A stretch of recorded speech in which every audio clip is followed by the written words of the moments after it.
We are presenting you arthroscopic assisted lower trapezius tendon transfer technique with Fascia Lata Autograft.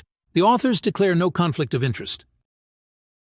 Glenohumeral joint is examined viewing through the posterior portal.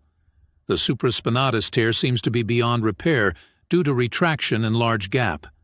If the subscapularis is torn, as in this case, it is repaired using a suture anchor.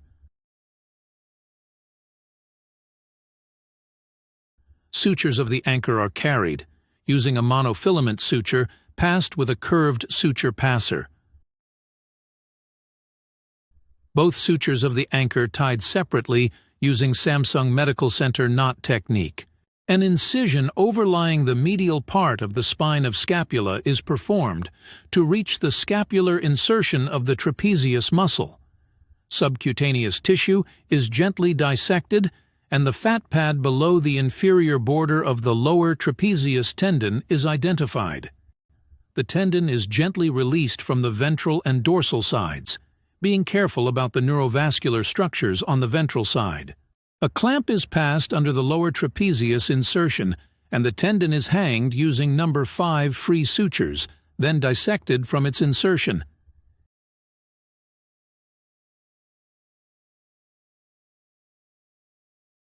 Excursion and gliding of the released tendon is checked.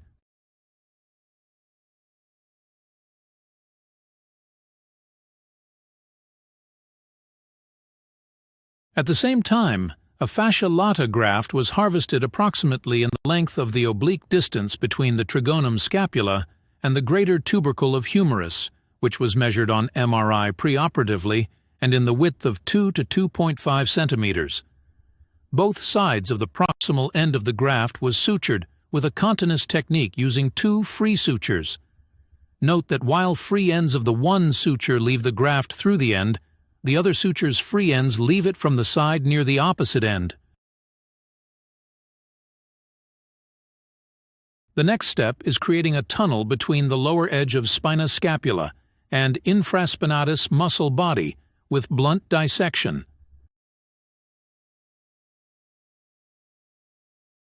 A clamp is extended into subacromial space through this tunnel. Now we are viewing through the lateral portal. A loop suture is extended from anterior portal and pulled out through the newly created tunnel retrovertly. Then the graft with the free sutures hanging it was transported antevertly. We are now watching the same procedure again from the outside.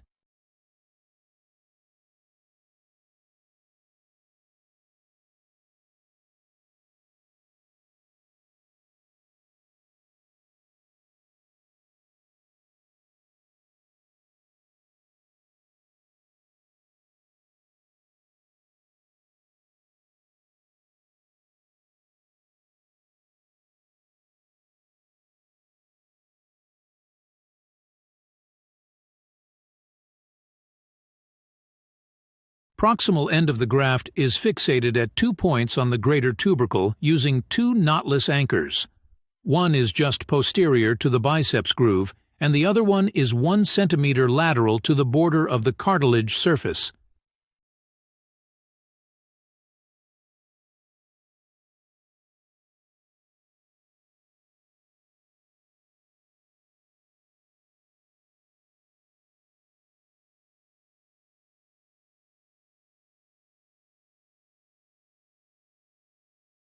The stability of the fixation is examined arthroscopically. If there is enough of the rotator cuff remnant, it can be repaired partially using marginal convergence technique.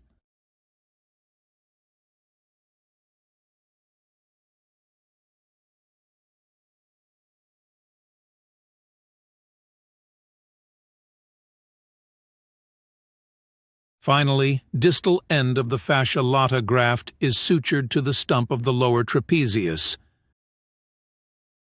It is important to hold the arm in 90 degrees of abduction and external rotation during fixation of the tendon. And the range of shoulder motions is examined.